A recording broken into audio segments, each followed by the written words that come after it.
Welcome back to Cheddar Politics. In 414 days, but who's counting? Americans will head to the polls to decide between another 4 years of President Trump or a new voice from someone in the Democratic Party. By then, there will also no doubt be several stories about fake news and misinformation flooding the internet.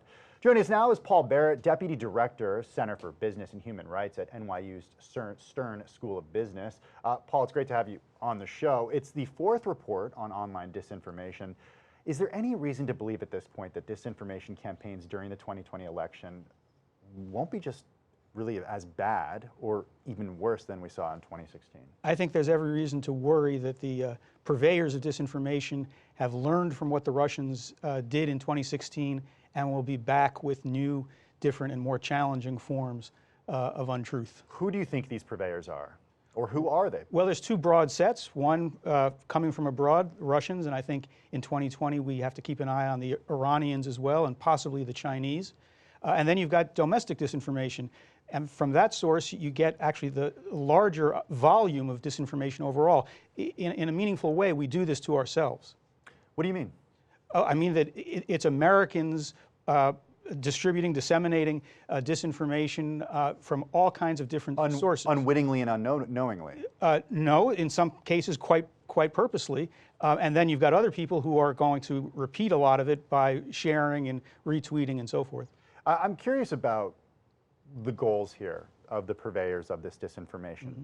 Is it like what we saw in 2016, where they were looking just to sow discord and really drive Americans apart? Or do you think there really is a campaign to try to keep someone in office or affect the election results in some way? Well, it's an important question. And in 2016, there really isn't any dispute anymore, other than perhaps in the White House itself, that the Russian disinformation campaign, in addition to trying to sow discord, was also trying to help the candidacy of Donald Trump. If the Russians are back again in 2020, I would expect they would have the same orientation, but not every foreign a source of disinformation would have the same approach. For example, if the Chinese were to get involved, and they recently did get involved in Hong Kong, presumably the Chinese would not be friendly toward President Trump.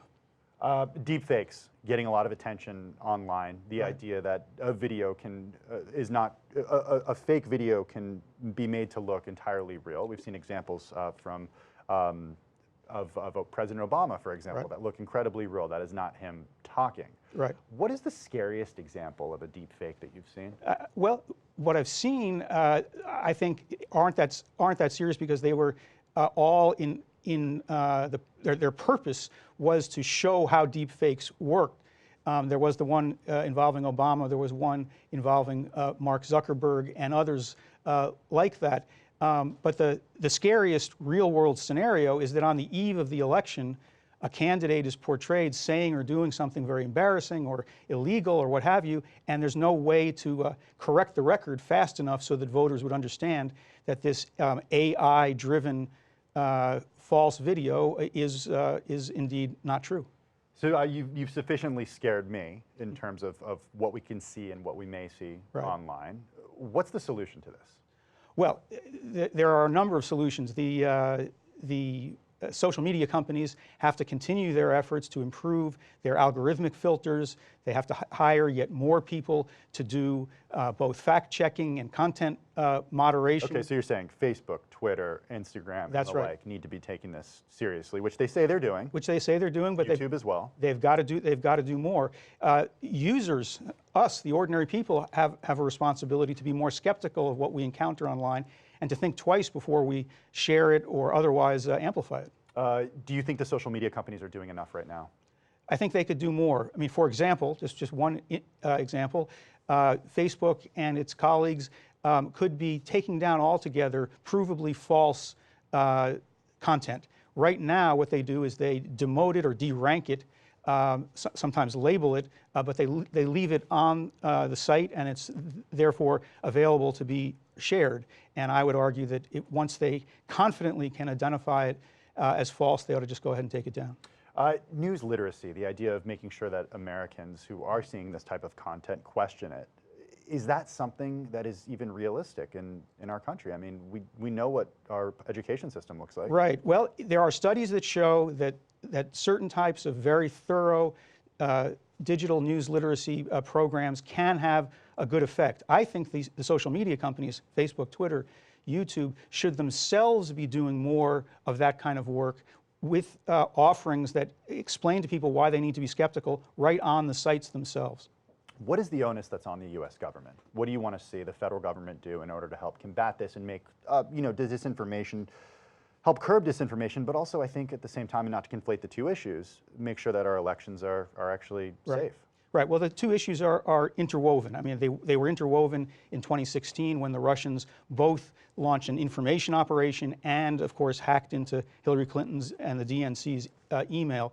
The government, I mean, I think its first responsibility is cybersecurity defense, and the FBI, the NSA, and other agencies say that they are better prepared this time around than they were before.